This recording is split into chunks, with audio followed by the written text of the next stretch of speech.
How's it going, YouTube? Jay here with another episode of Philly Brew Reviews. Let's drink a beer.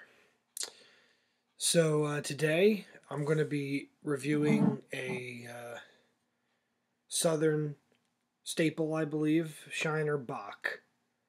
This one is out of Shiner, Texas. And I read about Bock beers on Beer Advocate. Generally they're brewed like lagers.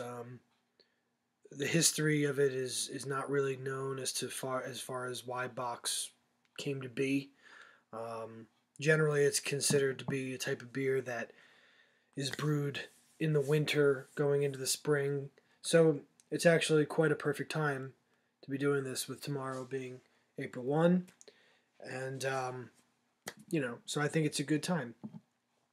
The brewery is Spetzel Brewery in Shiner, Texas, as I said. It says every drop of Shiner is brewed in Shiner. And the bottle also says on the top part, it says Bock beer combines old world Bavarian heritage with American handcraft brewing for a smooth, delightfully drinkable dark beer. Prosit. And then handcrafted in the same brewery where it was made first, handcrafted in the same brewery where it was first made back in 1913. This gently hopped medium brown brew is the pride of Shiner, Texas. And on the back it says, small town, small brewery. Every drop of Shiner beer is brewed right here in Shiner, Texas, population 2,070. By a handful of local craftsmen who take pride in our little brewery and our classic Shiner Bock, first brewed in 1913. This lightly hopped American-style Bock has a clean flavor and a slightly sweet finish. We hope you enjoy drinking it as much as we enjoyed making it. Prosit. Beer Advocate, I can't say rates this highly at all. They rated a 63, which is poor, and the Beer Advocate community, a little bit higher. They rated 72, which is okay. Mixed reviews. As I said, this is a lot more popular down south. I've never had it. So, and I don't know if you are interested in. Let me see if I can. There's a ram on the, or a goat. I'm not sure. Looks like a ram. All right. So Shiner Bock, let's see what she gives us.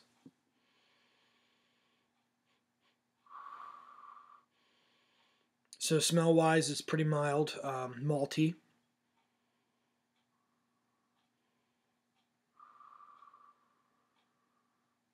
Not really getting too much hops. Almost a nutty flavor, I'm not really sure, but very mild either way you look at it.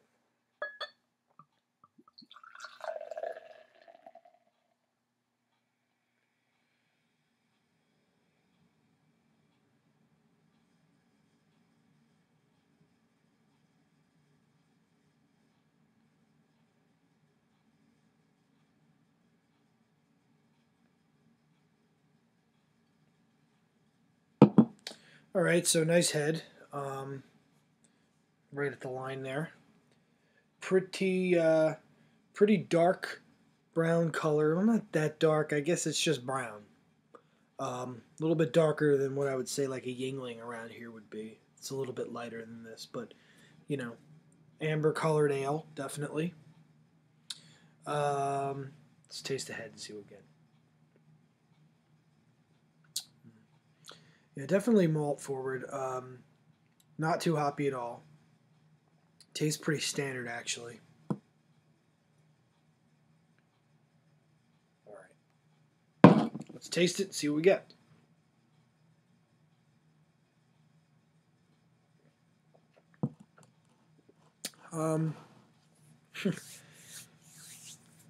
Well, I can definitely see why it's popular. It's very simple. It's clean. It's very drinkable, very smooth. Hardly any aftertaste, hardly any real crazy flavors jumping out at you in the drinking of it. A little overcarbonated. Tastes a lot like Yingling around here, which is basically considered our house brew in Philly. And as I said in a couple of previous reviews, the more beer I drink, the less I like Yingling, and this is kind of falling into that category. It's just not really anything special. Definitely very malty, a little too malty. Not really getting any hop bite at all. I know the alcohol by volume is 4.4, which is actually somewhat low for a Bock. Most Bocks are a little bit higher, like mid fives into mid sixes. So, not really sure why they chose to brew it a little bit less. Maybe that was to make it more drinkable. But I can see this being like in that area, being kind of like the go-to beer. Kind of like if you don't want a Bud or you want something a little bit more local, then you know you go to Shiner Bock. So it's not a bad beer by any stretch of the imagination. There's just nothing really to write home about. It's very plain.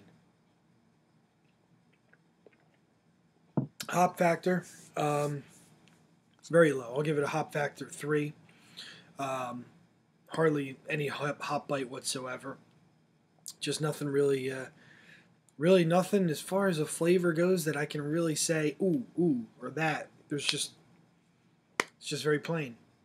I'll go ahead and I'll rate this beer. I'll rate it 3 stars out of 5.